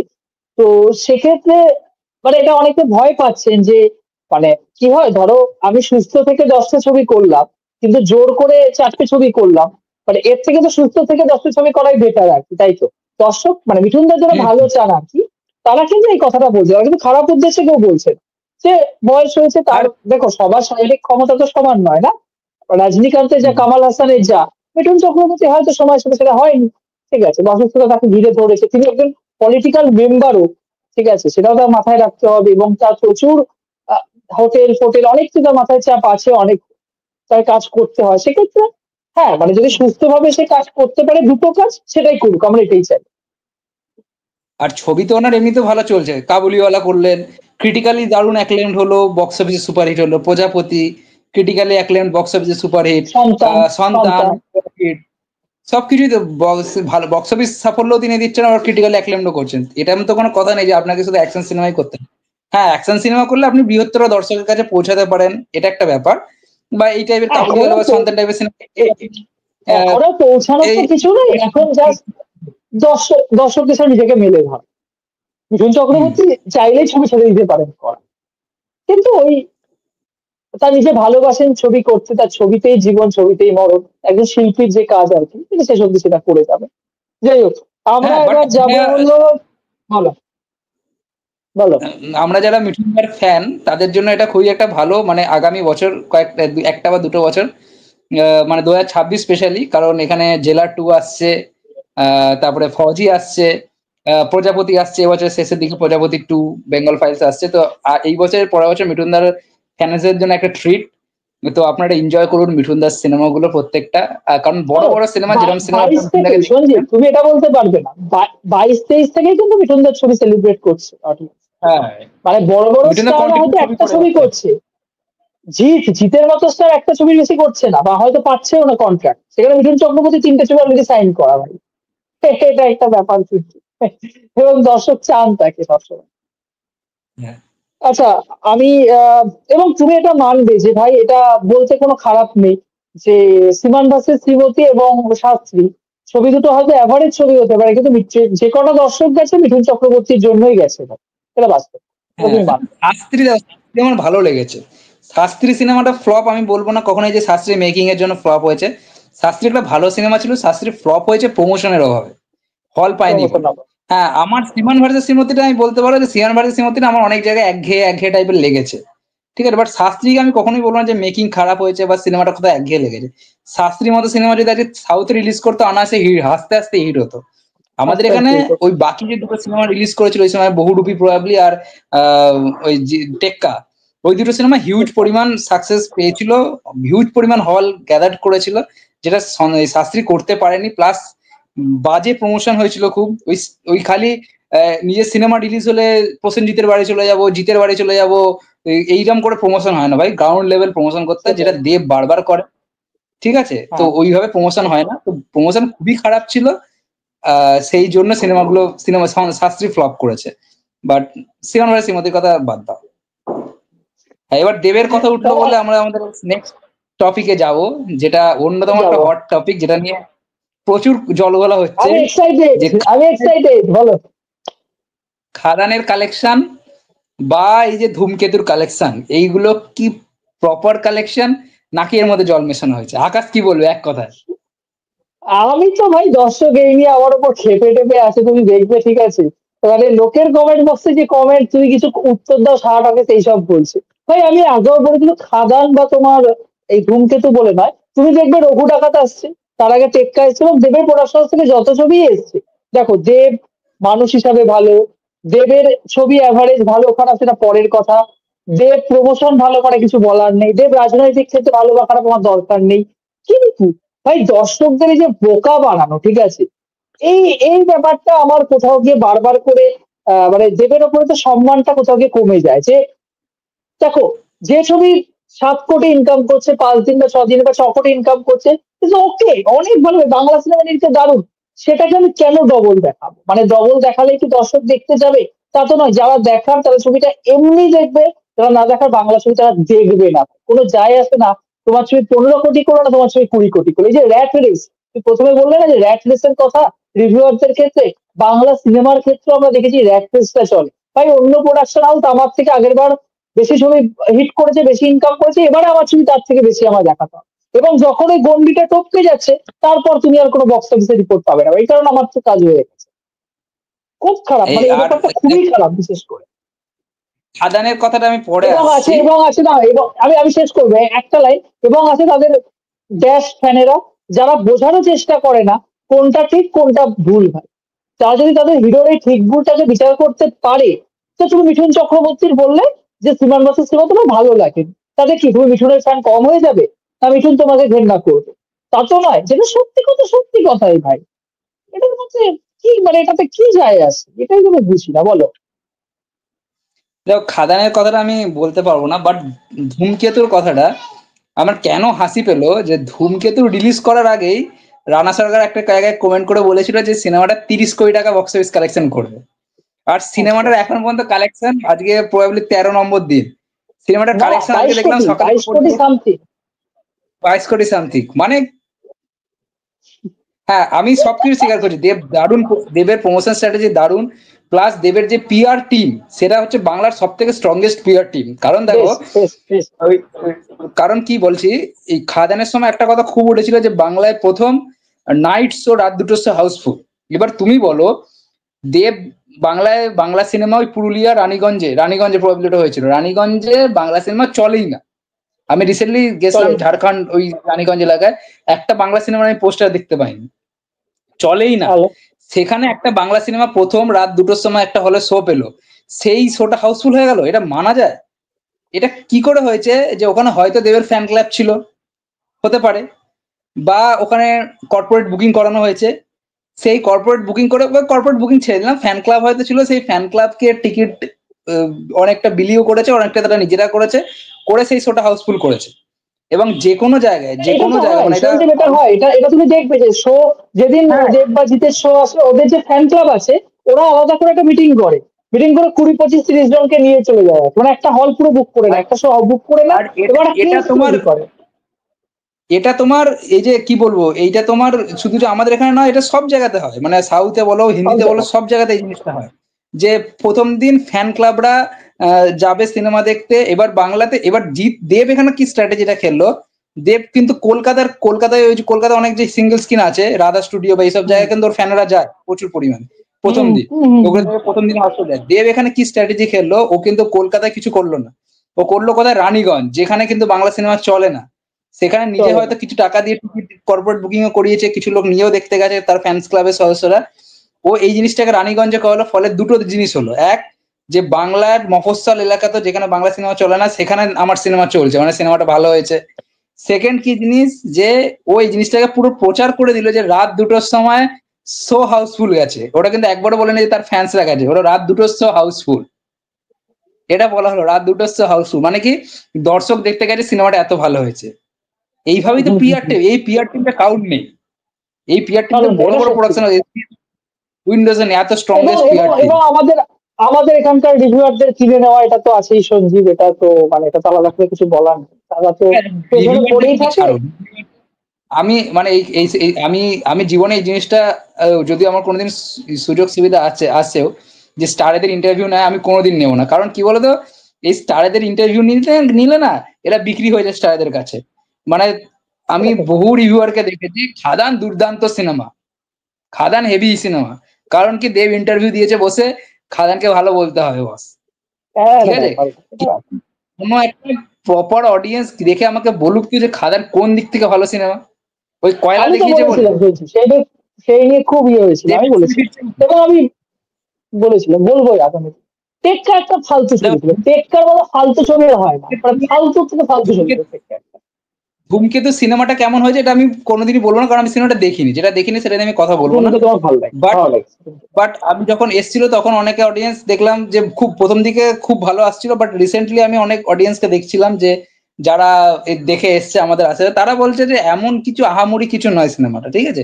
আর অভিনয় সবার ভালো, দেবেরও ভালো, রুদ্রনীল খুব ভালো, শুভশ্রী খুব ভালো, ভীষণ বাকি ভালো। যারা সবাই খুব ভালো, বাট সিনেমার যে মানে কোসিমার মানে সিনেমাটোগ্রাফির কাজও বলছে না খুব ভালো, বাট সিনেমার যে স্টোরি সেটা যে আহামরি কিছু এমন কিন্তু কিছু নয়।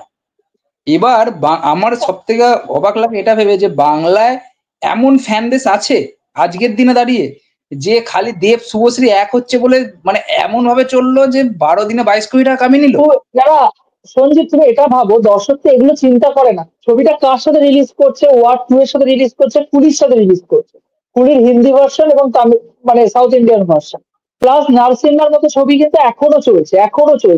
এবার তাহলে শো হল তারা পেলো কোটা, কটা কটা শো হল তারা পেলো? এবং তার থেকেও বড় কথা, সিঙ্গেল স্ক্রিন ছবি বেশি চলে, সিঙ্গেল স্ক্রিন টিকিটের মূল্য কত? কত মূল্য সিঙ্গেল স্ক্রিন টিকিটের মূল্য? যদি সেটা আমাকে বলো, তাহলে মানে কোনো দিক থেকে সম্ভব নয় যদি প্রত্যেকটা হল পেয়ে যায়। প্রত্যেকটা হল 4টে 5টে 6টা করে শো পেয়ে যায়, এটা সম্ভব নয়, কারণ ওয়াইআরএফ বলেই দিয়েছিল আমাদের শো চালালে আমাদের শো চালাতে হবে। পরবর্তী তুমি জানো যে মমতা বন্দ্যোপাধ্যায়ের সাথে তারা কথাবার্তা বলে, অরূপ বিশ্বাসের সাথে কথাবার্তা বলে তারা বলেছিল বাংলা ছবি টাইম টাইমে চালাতে হবে, তো পরে এই ধূমকেতু চালিয়েছে। তো সই তো পাইনি ভাই, সেই সংখ্যক সই পাইনি। আমি যদি টিকিট কাউন্ট করি কোনোদিন 22 কোটি টাকা হতে পারে না, সম্ভবই নয়, আর এই সম্ভবই আর নয়। এই যে 22 কোটি টাকার যে জিনিসটা বলছে, তুমি যদি হিসাব করে দেখো যা মাল্টিপ্লেক্সের কালেকশন, যে মাল্টিপ্লেক্সের কালেকশন 3 কোটি মতো হয়েছে, আমি মনে নিলাম বাকি যা আছে যেগুলো বুকমাইশোতে আছে সেগুলো হ্যাঁ, হচ্ছে হ্যাঁ। মাল্টিপ্লেক্স চেন থেকে যা ন্যাশনাল মাল্টিপ্লেক্সে যা কালেকশন ট্রিপল করে দিলাম, মানে তাও 3.5 কোটি ট্রিপল করলে হচ্ছে তোমার 10 কোটি মতো, হিসাব মতো 10 হচ্ছে কোটি 13 কোটি টাকা। ঠিক আছে, হিসাব মতো হচ্ছে 13 কোটি টাকা। এই যত বুকমাইশোতে আমরা যা হল দেখতে পাচ্ছি সারা বাংলায় সেগুলো, মানে এই এটা যে গ্রস বাকি যে কালেকশন, 9 কোটি গ্রস কালেকশন। ও দাঁড়াও, হ্যাঁ, রানা সরকার যা দিচ্ছেন ওটা কিন্তু নেট কালেকশন দিচ্ছে, গ্রস আরো বেশি, হ্যাঁ, গ্রস তাহলে আরো বেশি, এবার আরো তো 3 কোটি টাকা এই যে বেশি পাওয়া। 13 তুমি ভাবো 13 থেকে 22 এই যে 9 কোটির কালেকশনের ওরা খেলাটা খেলছে, এই কালেকশনটা কোথা থেকে আসছে? যে বুক মাই শো এর বাইরে বাংলায় যে সিঙ্গেল স্ক্রিন গুলো আছে সেগুলো থেকে। মানে এটা মানা যায় বাংলায় এত সিঙ্গেল স্ক্রিন আছে যে 9 কোটি টাকার কালেকশন দিতে পারবে। আর সেগুলো বুক পাইসাতেও নেই, ওরা খুঁজে বের করে সেগুলি। আরে মানে ভাই, ভাই আমি তো জানি না, আমার এখনো সিঙ্গেল স্ক্রিন বন্ধ হয়েছে, একটা ছিল সেটাও মানে চলে না, সেটাতে বাংলা সিনেমা খুব কম আসে। হ্যাঁ, আমি ওটা এটা শুধু দেবদাস অস্বীকার ছবি করবো না যে আসলেই চলে, ধূমকেতু চলছে না, আমি এটা অস্বীকার করবো দুর্বল না চলছে, ধূমকেতু চলছে না, ধূমকেতু চলছে, এটাই তো ভালো সমস্যা। চলছে,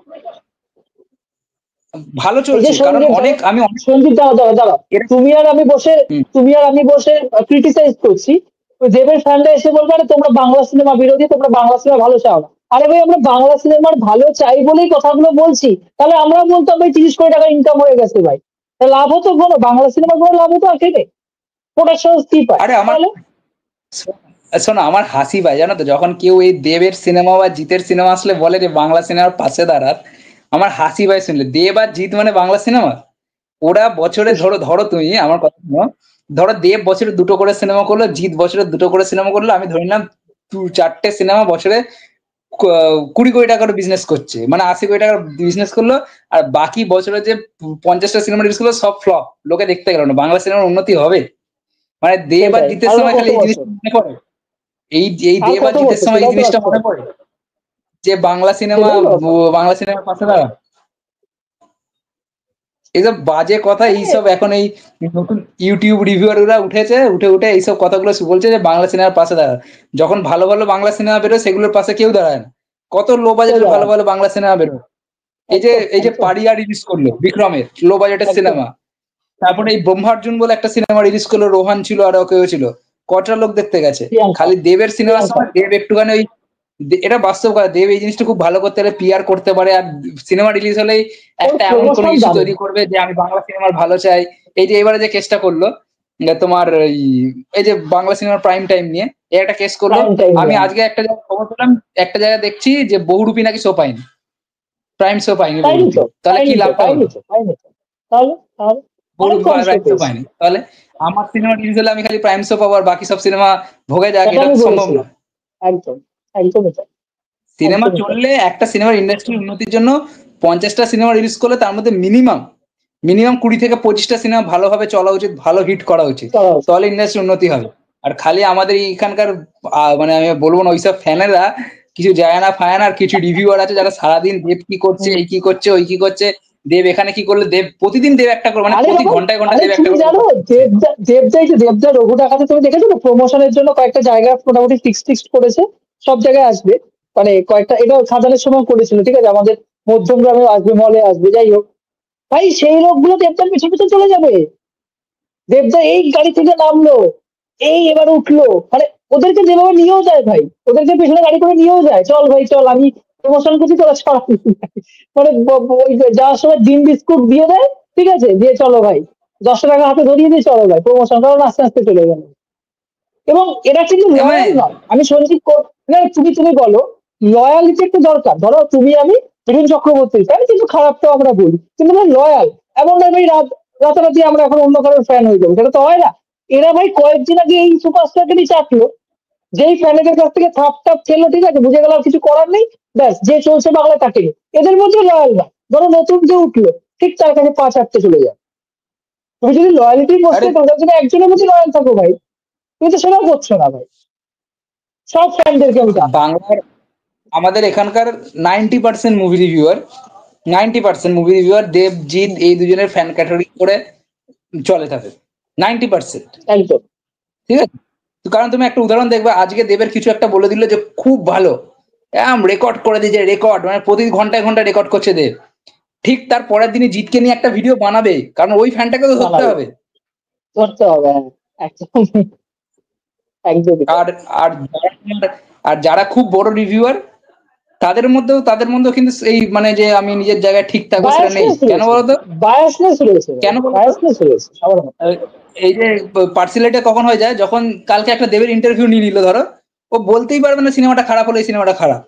ও ঠিক এরকম বলবে যে হ্যাঁ এই জিনিসটা একটু বেটার হতো, বাট সিনেমাটা কিন্তু এই জিনিসটা খুব ভালো হয়েছে, এই অনেক এই করতে হবে, এই করতে হবে, এই করতে হবে। এরপরে আমরা নেক্সট এবং আজকে যে লাস্ট টপিক সেটাতে যাব, হচ্ছে রঘু ডাকাত এবং বাংলা সিনেমার পুজোর ক্ল্যাশ, যেটা একদম। আমার মনে হয় যে লাস্ট কয়েক বছরে বাংলা সিনেমার অন্যতম বড় ক্ল্যাশ হতে চলেছে। কারণ একদিকে আছে উইন্ডোজের বহুরূপী 2, তারপরে আছে হচ্ছে সরি রক্তবীজ 2, তারপরে এদিকে আছে হচ্ছে দেবদার রঘু ডাকাত, অন্যদিকে আছে বুম্বাদার তোমার দেবী চৌধুরানী, দেবী চৌধুরানী। অপরদিকে রয়েছে হচ্ছে যতকাণ্ড কলকাতাতেই, যেটা ফেলুদা সিরিজের সিনেমা প্রবাবলি, তবে আরো বেশ না, কতগুলো সিনেমা ফেলুদা রয়েছে। সিরিজ নয়, ফেলুদা সিরিজ নয়, মানে ওটাকে একটা মানে কি বলবো, একটা রিবুট মেরে একটা তৈরি করেছেন, যে তোপসে ক্যারেক্টারটাকে নিয়ে একটা তৈরি করেছেন আপনি পরিচালক, আবিরকে একটা গোয়েন্দা হিসাবে ইন্ট্রোডিউস করছেন উনি আর কি। বুঝতে পারলে? আর আছে আমাদের বনিদার আছে, বানসারা আছে, বানসারা আছে, আর আরেকটা আছে, আর এসকে মুভিজের আবার হাওয়া বদল বলে একটা ছবি আছে, জানো এই ছবিটা কথা হুম। জানো? এবার তুমি বলো যে কোন সিনেমাটা জিতবে, বা তুমি তো সব সিনেমায় দেখতে যাবে, আমি প্রবাবলি সব সিনেমা দেখতে যাব না, এবং কোন সিনেমাটা বাজি মারার চান্স সব থেকে বেশি আছে, এবং পুজোর সময়ও কি আমরা এরকম একটা 30 কোটি টাকা 40 কোটি টাকার কালেকশন দেখতে পাবো? আমার তো মনে হয় এই আগস্ট মাসে যেরকম 25 কোটি টাকার কালেকশন দেখলাম, পুজোতে এবারে শিওর শট 50 কোটি আমরা দেখছি। 50 কোটি মারবে মারবে না, না এবারে তো লড়াইটা অন্য। আগের বারে যেহেতু দেবদা হেরে গেছে, না আগের বার গোহারা হেরে গেছে, মানে আগের বার আমার মনে আছে সঞ্জীব, টেক্কা চলছে একটা হলে, জাস্ট একটা হলে চলছে, তারপর নাকি প্রতি সপ্তাহে কালেকশন 40 লাখ 50 লাখ টাকা করে হচ্ছে। মানে এর গল্প, মানে এই গল্পটা আমার আগের বার দারুণ মনে আছে। এবং ওই জন্যই খাদানকে 17 কোটি প্লাস করানোর দরকার ছিল, যেহেতু বহুরূপী 17.5 থেকে 18 কোটি টাকা ইনকাম করেছিল। ঠিক আছে, এই টার্গেটটা ছিল দিনটার প্রোডাকশন হাউসে। যাই হোক, দেখো আমি যদি কোয়ালিটি এবং কোয়ান্টিটির দিক থেকে বলি, আমি এখন অব্দি বলবো রক্তবীজ 2 নিয়ে আমি বেশি এক্সাইটেড, এবং বাংলার দর্শক হয়তো রক্তবীজ 2 নিয়ে এক্সাইটেড। কারণ দেবদার ব্যাপারটা কি বলতো, দেবদা যে লেভেলে মার্কেটিং করে, প্রমিস করে, সে লেভেলে কিন্তু দর্শকদেরকে সন্তুষ্ট করতে পারে না। এবং দেবদার ধূমকেতু যদি বলো যে একটা ইয়ং জেনারেশনের ধূমকেতু কিন্তু খুব একটা ভালো লাগেনি, ফলত তারা আবার টিকিট কেটে রঘু ডাকাত দেখার সাহস কিন্তু খুব একটা পাবে না। তো আমার মনে হয় এখন অব্দি রক্তবীজ 2 অনেকটাই এগিয়ে আছে, টিজার বা গান যেগুলো রিলিজ করেছে অলরেডি দারুণ ভাবে হিটও করেছে। এবং যে ছবিটা নিয়ে আমি আরো খুব এক্সাইটেড সেটা হলো বানসার, মানে দর্শক বলবেই না বানসারা নিয়ে কোনো কথা, কিন্তু বানসারার যে শুটিং লোকেশন, হ্যাঁ বানসারার যে শুটিং লোকেশন, আমাকে একজন সাবস্ক্রাইবার বলছিল যে তার বাড়ির ওখানে শুটিং লোকেশনে হয়েছে আর কি। তো তিনি বলছিলেন আমার কমেন্ট বক্সে যে দারুণ শুটিং হয়েছে, দারুণ। এবং এটাতে শ্রীলেখাও রয়েছে প্রবাবলি, মোস্ট প্রবাবলি। এবং এটা না অনেকটা কান্তারা আমরা দেখেছি, কান্তারা ঘরানার কিন্তু হতে চলেছে ছবিটা আর কি। ঠিক আছে, তো আমি ছবিটা নিয়ে এক্সাইটেড রয়েছি। আর দেবী চৌধুরানী ভালো লেগেছে, কিন্তু খুব অবাক লাগছে দেবী চৌধুরীর মতো ছবির কোনো হাইপই নেই, মানে আরেকটু হাইপ হওয়া দরকার ছিল ছবিটার আর কি। পুজোতে রিলিজ করবে বলে চলে যাবে ছবিটা, কিন্তু ছবিটা যে লেভেলের ছবি, আরেকটু হাইপ দরকার ছিল। এবার এটা দেখার যে বাংলার দর্শক কি পুজোর সময় এ ধরনের ছবি দেখতে পছন্দ করবে, না তারা একটু মিক্সড ছবি যেরকম রক্তবীজ 2 একটু এন্টারটেইন রয়েছে, কমেডি থাকবে, একটু রহস্য থাকবে, এই টাইপের ছবি দেখতে বেশি পছন্দ করবে। এটা একটু আমার একটু সন্দেহ আছে। তোমার মতামত জানো? আবার আবার ওই সময় তোমার রিলিজ করবে হচ্ছে হিন্দিতে হন্টেড 2 রিলিজ করবে, যেখানে মিঠুন দার ছেলে রয়েছে। আর চলে সাউথে রয়েছে। প্রবাবলি রিলিজ করবে হচ্ছে তোমার ওজি, যেটাতে পাওয়ান কল্যাণ রয়েছে। তো আমার মনে হয় না দুর্গাপুজোর সময় ওগুলো বাংলায় খুব একটা এফেক্ট করতে দুর্গাপুজোর পারবে। সময় বাইরের ছবি খুব একটা চলে না কোনো বাড়ি, খুব একটা হ্যাঁ, বাট বাজে থাকতে পারে, আমার যেটা খুব মনে বড় হয় ছবি না হলে। যে তুমি যদি প্রথম সপ্তাহ বা প্রথম উইক বলো, প্রথম উইকেন্ড যেটা বলছি, ওইটা বা প্রথম উইকও ধরতে পারো, প্রথম উইকে ক্লিন সুইপ হচ্ছে ফর রঘু ডাকাত। কারণ কি, দেবের সিনেমা, দেবের একটা ক্রেজ আছে, আমরা তার বক্স অফিস নিয়ে যা বলি না বলি, তার একটা ক্রেজ আছে। এবং যেটা বলি না, দেবের নামে অডিয়েন্স যায়, এই অডিয়েন্স তৈরি করেছে, এটা মানতে হবে, এটা কেউ স্বীকার মানতে হবে। হ্যাঁ, 25 কোটি টাকা কালেকশনটাকে মানছি না, বাট হ্যাঁ তার নামে অডিয়েন্স যায় হলে, এটা বাস্তব কথা। প্লাস এটাকে আপনি মাথায় রাখতে হবে, এসবিএফ এর সঙ্গে যুক্ত রয়েছে। তারা কিভাবে সিনেমা মানুষের কাছে পৌঁছে দিতে, এটা তারা ভালো করে জানে। হল তারা পাবে, কারণ তারা ডিস্ট্রিবিউটর এখানকার সব থেকে বড়, তারা হল পাবে। তো ফার্স্ট ডে বা ফার্স্ট উইকেন্ডে রঘু ডাকাত ক্লিন সুইপ মারবেই এবং একটা হিউজ কালেকশন তুলবে। রক্ত বৃষ্টি হচ্ছে লং রেসের ঘোড়া, যেটা আগের বারও বহুরূপী করেছে, আমার মনে হয় এবারও রক্ত বৃষ্টি করবে। ঠিক আছে, কারণ কন্টেন্টের যদি আমি কথা বলি, কন্টেন্টের সব থেকে বেশি দম থাকবে হচ্ছে রক্তবীজ 2 এর। এটা বাস্তব কথা, তারা কন্টেন্ট, ইতিমধ্যে যে গানটা লাস্ট বেরিয়েছিল নুসরাত যেটাতে আছে, ওই গানটা যদি, আমি জানি না তুমি শুনেছো কিনা, গানটা নিয়ে কিন্তু একটা হিউজ কন্ট্রোভার্সি তৈরি হবে। আমি রিভিউ করিনি গানটা নিয়ে, কিন্তু গানটা দারুণ গান হয়েছে একটা বর্তমান কন্টেন্টের দম আছে তাদের গল্পে, এবং যেহেতু তারাও একটা এমন প্রোডাকশন হাউস যে লোকে তাদের নামে সিনেমা দেখতে যাবে। ঠিক আছে, দেবে ভাই, হল মালিক দেবে, হল মালিক শো দেবে, হল মালিক জানে যে গত 2 বছরে কি চলেছে, হল মালিক শো দেবে। 3 নম্বরে থাকবে হচ্ছে দেবী চৌধুরানী, এবং আমি বলবো যতকাণ্ড কলকাতা, এই সিনেমাটা যদি ভালো হয় তো থাকতে পারে 3 নম্বরে। কিন্তু দেবী চৌধুরানী, আমার দেখো দেবী চৌধুরানী, দেখো আমি তো ইয়েরো ভিএফএক্স দেখেছি রঘু ডাকাতের, দেবী চৌধুরানীর দুটো পিরিয়ডিক্যাল সিনেমা, বাট দেবী চৌধুরানীর ভিএফএক্স আমার অনেকটা কম লেগেছে। এবং তুমি যে কথাটা বললে যে হাইপ অনেকটাই কম, দেবী চৌধুরানী, প্রসেনজিৎ চট্টোপাধ্যায় রয়েছে, এবং এরকম একটা কাল্ট ক্লাসিক ক্যারেক্টার দেবী চৌধুরানী, এবং সন্ন্যাসী বিদ্রোহ, এবং একটা যেগুলো খুবই পপুলার, সেই জিনিসটা যতটা ক্রেজ থাকা উচিত সেই ক্রেজটা কিন্তু নেই। তারা কেন করতে পারছে না সঞ্জীব, এটা শুভজিৎ মিত্র ভুল করেছে, উনি না মানে গরমের সময় রিলিজ করতে পারতো, এটা একটা ভুল ধারণা বাংলা প্রোডাকশন হাউসের, যে আমি যদি নর্মাল টাইমে রিলিজ করি বাংলা ছবি চলবে না, এটা খুবই ভুল ধারণা ভাই। একেন বাবুর মধ্যে ছবিকে তো বাজিবাদ করে যায়, বা নর্মাল যে কোনো যদি ভালো ছবি হয় দর্শক দেখতে যায়, তো এটা খুব ভুল ধারণা যে আমি পুজোর সময় বা ক্রিসমাসে রিলিজ করবো বা 15ই আগস্ট রিলিজ করবো। এটা মানে এই ধারণাটা কেন বাংলা ইন্ডাস্ট্রির প্রোডাকশন হাউস আমি বুঝি না ভাই, কেন ভাই, কেন তুমি দর্শক ছবির সাথে ক্লাস করাবে ভাই। তবে একটা জিনিস আমি বলবো যে এরাও হল পাবে না এটা না, কারণ এটা সুরিন্দর ফিল্মস এটা ডিস্ট্রিবিউট করছে। ঠিক আছে, দেবী চৌধুরানী সুরিন্দর ফিল্মস ডিস্ট্রিবিউট, তো তারা হল পাবে, বাট এসবিএফ থেকে কমই পাবে। এছাড়া তুমি যে বললে বানসারা বা অন্য যে সিনেমাগুলো, দেখো এগুলো আমরা বলতেই পারি, যদি ভালো সিনেমা হয় তাহলে হয়তো একটা চালচিত্রের মতো ছক্কা মেরে বেরিয়ে যেতে পারবে লং রানে। কিন্তু হ্যাঁ, এটা আমি কখনোই বললাম যে এত মানে ভালো, খুব ভালো সিনেমা হলো যে রঘু ডাকাত বা উইন্ডোজের রক্তবীজ 2 এর সাথে লড়তে পারবে, এটা আমি কখনোই মানবো না। বাট হ্যাঁ, অবশ্যই যদি ভালো সিনেমা হয়, তাহলে চালচিত্র যেরকম এতগুলো সিনেমার মধ্যেও হিট তো করলো, 1 কোটি টাকা প্লাস কালেকশন করেছে, ওরকম হিট হয়ে বেরিয়ে যাবে, যেটা আমার মনে হয় বনের জন্য অত্যন্ত বড় হবে। যদি ক্লাসে এসে বনে হিট দিতে পারে, তাহলে এটা বনের জন্য একটা বিশাল বড় ক্রেডিট হবে, এবং পরবর্তীকালে তার ক্যারিয়ারের জন্য একটা বিশাল বড় বুস্ট হবে। একদম। কিন্তু আবার হাওয়া বদল নিয়ে কথা হচ্ছে না, কিন্তু তুমি কি হাওয়া বদল ছবিটা দেখেছিলে? অনেক বছর আগে রিলিজ করেছিল হাওয়া বদল বলে একটা ছবি। আমি দেখি, আমাদের মধ্যে এই যে যত বড় বড় বুক নিয়ে আমরা ঝাড়ি না, যে বাংলা সিনেমার পাশে দাঁড়া, এগুলো খালি হচ্ছে দেবজিতের সিনেমার ক্ষেত্রে। অন্য সিনেমার ক্ষেত্রে আমরা দেখ বলে প্যান প্যান, দেব যখন টনিকের মতো সিনেমা করে, সেটা কমার্শিয়াল সিনেমা হয়। ঠিক আছে, বা প্রজাপতির কথা, মিঠুন চক্রবর্তী থাকলেও আমি প্রজাপতির মতো সিনেমার কথা বলবো, কারণ প্রজাপতি সিনেমাটা যদি অন্য কোনো নায়ক করতো, বলতে এটা প্যান প্যানানি ফ্যামিলি ড্রামা, দেব পুরো কমার্শিয়াল সিনেমা। ঠিক আছে, তো এই জিনিসটা আমাদের এখানে হয়, তো আমরা জানতেই তো পারি না যে কখন কোন ভালো সিনেমা আছে। রিসেন্টলি তুমি একটা রিভিউ করেছিলে একটা সিনেমা হচ্ছে দোয়াস, ঠিক আছে, বা এই যে একটা সিনেমা হলো গৃহপ্রবেশ, তো এইসব গৃহপ্রবেশ দারুণ দারুণ ছবি সব। না দেখা যাক পুজো, বলো বলো বলো। না, পুজোতে আরেকটা ছবি যেটা গত বছর রিলিজ করার কথা ছিল, কিন্তু অরিন্দম শীলের একটা কেসের জন্য ফেসে গেল, মিতিন মাসির ছবি, মিতিন মাসির 3rd সিরিজের ছবি আর কি। ঠিক আছে, ওই ছবিটা এখনো পেন্ডিং এ আছে, জানি না এবছর রিলিজ করবে কিনা। যদি মিতিন মাসি রিলিজ করে, আমরা কিন্তু ভাবতে পারি ক্যামেলিয়া প্রোডাকশনের ছবি, এবং ক্যামেলিয়া প্রোডাকশন একটা করে পুজোতে ছবি আনে, তারা শেষ কয়েক বছর এনেছে তারা ছবি। ঠিক আছে, যেরকম বনির মতো ছবি এনেছে, বা মিতিন মাসির অরিন্দম সিলের কথা আমি বলতে চাই না।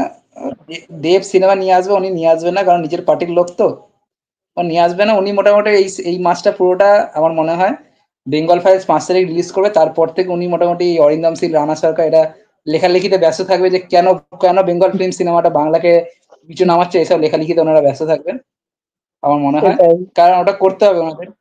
কারণ দেখুন বাস্তব কথা হচ্ছে আমাদের এদিকে বর্ধমান পেরোলে তো আর অরিন্দম সিল কেউ চেনে না, ইভেন আমাদের চন্দননগর বা তোমাদের বনগাঁর দিকে অরিন্দম সিল বলে কেউ চিনতে পারবে না। তো ওনাদের বেঁচে থাকার লড়াইটা করতে হবে ওইভাবে, কোনো পার্টির ছত্রছায়া ওদের নিয়ে কথা না বলে ভালো না, জানি না যদি আমরা শেষে তো আমাদের আলোচনা প্রায় শেষ। আমি আর আকাশ দুজনের শেষে একটাই কথা বলবো, দেখুন সিনেমা হচ্ছে এন্টারটেইনের বিষয়, অবশ্যই এন্টারটেইনিং এর পাশাপাশি সিনেমা থেকে ভালো জিনিস।